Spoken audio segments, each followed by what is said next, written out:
10번째, 우리 형벌론에 관한 문제 한번 풀어보겠습니다. 학습할 내용은 이제 선고유예가 뭔지, 집행유예가 뭔지, 가석방이 뭔지, 이런 것들을 좀 이해를 하셔야 될 것 같고요. 우선 뭐 가석방은 제외하고 선고유예와 집행유예에 관한 문제를 좀 풀어보겠습니다. 문제는 2018년 성진 문제입니다. 자, 선고유예와 집행유예에 대한 설명으로 가장 적절한 것은 다툼이 있는 경우에 판례 의함. 뭐 이렇게 해서 1, 2, 3, 4 있는데 실제로 여기서는 이제 판례 문제는 뭐 한 4번 정도만 되고 나머지 다 조문 문제입니다. 쭉 보니까 뭐 선고유예 문제, 집행유예 문제, 또 집행유예 문제, 여기는 선고유예 문제죠. 그래서 집행유예, 선고유예를 좀 이렇게 섞어 놓은 그런 문제입니다. 자, 문제 1번 보면 형의 선고를 위해하는 경우 재범 방지를 위하여 필요한 때는 보호관찰을 받을 것을 명할 수 있고 그 기간은 법원이 형법 51조의 사항을 참작하여 재량으로 한다. 이렇게 문장이 나와 있습니다. 자, 이거는 이제 형법 59조의 2 이걸 이제 문제화시킨 건데요. 형법 59조의 2 해서 선고유예와 관련된 보호관찰 문제입니다. 그래서 형의 선고를 유예하는 경우 재범 방지를 위하여 지도 원호가 필요할 때는 보호관찰을 받을 것을 명할 수 있다라고 했죠. 그러니까 선고유예할 때는 보호관찰을 할 수 있어요. 그러니까 우리 집행유예도 있고 선고유예도 있는데 선고유예가 훨씬 더 가벼운 겁니다. 그래서 보호관찰을 할 수 있고, 근데 그 기간이 보호관찰 기간은 1년으로 한대요. 1년으로 한다고 법에 규정이 되어 있어요. 딱 1년이니까 우리가 돌아가 볼까요? 지금처럼 법원이 재량으로 한다. 이건 틀린 거죠. 그러니까 법에 1년으로 하도록 되어 있어요. 선고유예할 때 보호관찰은 무조건 1년. 이렇게 법에 규정이 되어 있는 겁니다. 법원이 뭐 재량으로 어쩌고저쩌고 이런 건 틀린 거죠. 자, 그 다음에 2번 보니까 집행유예의 선고를 받은 후 그 선고의 실효 또는 취소됨이 없이 유예기간을 경과한 때는 형의 선고는 효력을 잃는다. 이런 표현이 나오죠. 자, 집행유예는 일단 일반형을 선고합니다. 징역 5년, 집행유예 3년, 뭐 이렇게 하는 것이 기본이죠. 그러면 어떤 거냐 하면, 너는, 징역 5년에 처해. 그러나, 그동안에 너의 이 전과도 없고 하는 거, 이런 거 참작해서 교도소에 바로 보내는 그러니까, 일단 집행유예는 3년. 3년간의 집행을 유예할 거야. 그러면 이 3년 동안 네가 아무 탈 없이 무탈하게 잘 지내면, 그러면 형의 선고는 효력을 잃는다는 얘기는 징역 5년을 때렸던 거, 그거 효력이 없어지는 거예요. 그러면 교도소 안 가는 거죠. 그러니까 집행유예는 기본적으로 받으면 굉장히 유죄 판결 중에는 아주 피고인에게 유리한 겁니다.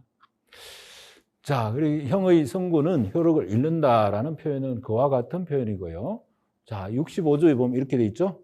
집행유예 선고를 받은 후 그 선고의 실효 또는 취소됨이 없이. 자, 실효 또는 취소라는 것은 이제 뭔가 하자가 생긴 거예요. 얘가 또 밖에 나가서 나쁜 짓 한다든지. 이렇게 되면 취소돼 버리니까 그러면 교도소 가야 돼요. 자, 취소됨이 없이라고 돼 있지 않습니까?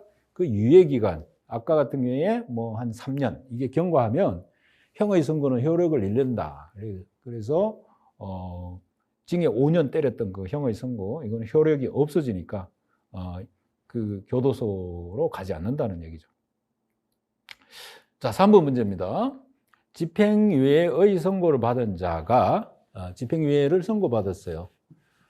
그 유예기간 중에 고의 또는 과실로 범한 죄로 금고 이상의 실형을 선고받아 그 판결이 확정된 때는 집행유예의 선고는 효력을 잃는다. 자, 이렇게 돼 있죠.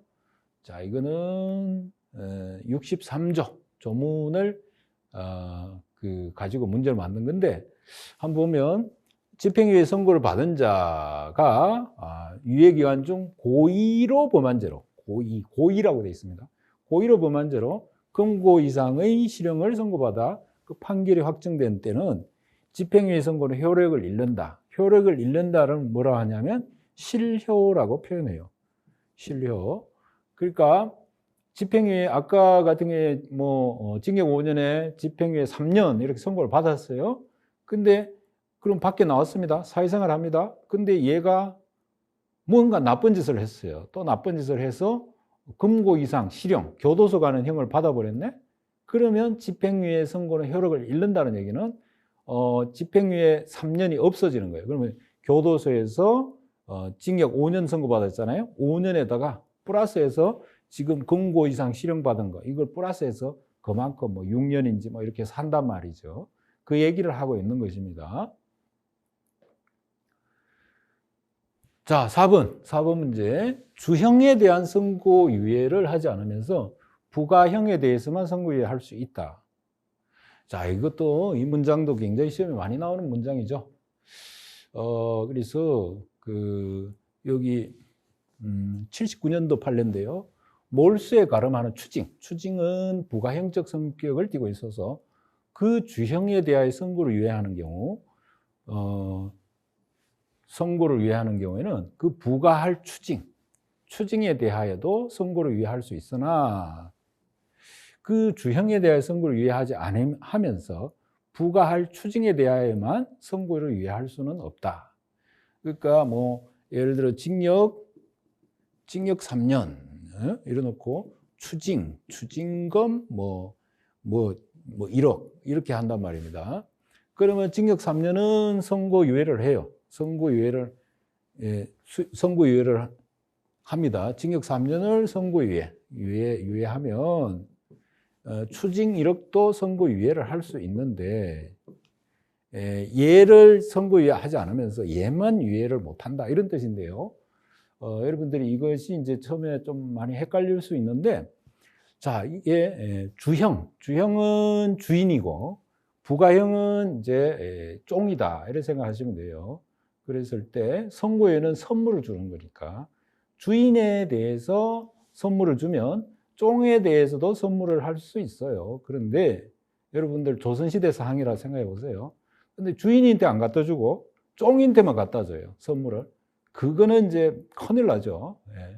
그렇게 이제 이해를 하시면 이 문제는 쉽게 풀어갈 수 있을 것이다. 이렇게 생각을 합니다. 자, 그래서 전체적으로 보면 2018년도 성진 기출문제 답은 2번이 됩니다. 그래서 여기 보면 가장 적절한 것은 이랬잖아요. 이것도 틀렸고, 자, 이것도 틀렸고, 이것도 틀렸습니다. 그래서 요거는 맞는 문장이죠. 실효 취소됨 의미 없이 그러면 형의 선고는 효력을 잃는다. 자, 정리해 보겠습니다. 선고유예라는 것은 경미한 범죄에 대해서 일정한 기간 동안 선고를 유예하는 걸 말하고요. 집행유예라는 것은 형을 선고함에서 일정한 기간 동안 형의 집행을 유예하는 걸 말합니다.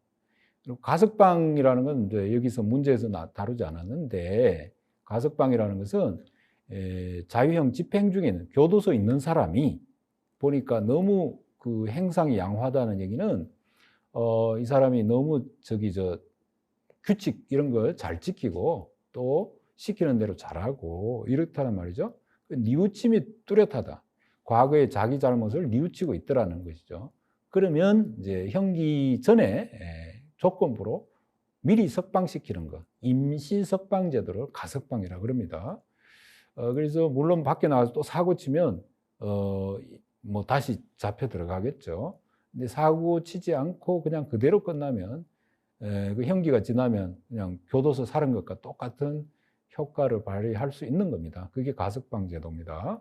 이거는 집행 단계에 있는 거고, 선고유예나 집행유예는 법관들이 법원에서 판결로서 행하는 것을 말합니다. 자, 이렇게 해서 문제 우리 선고유예와 집행유예에 관한 문제 다 풀어봤습니다.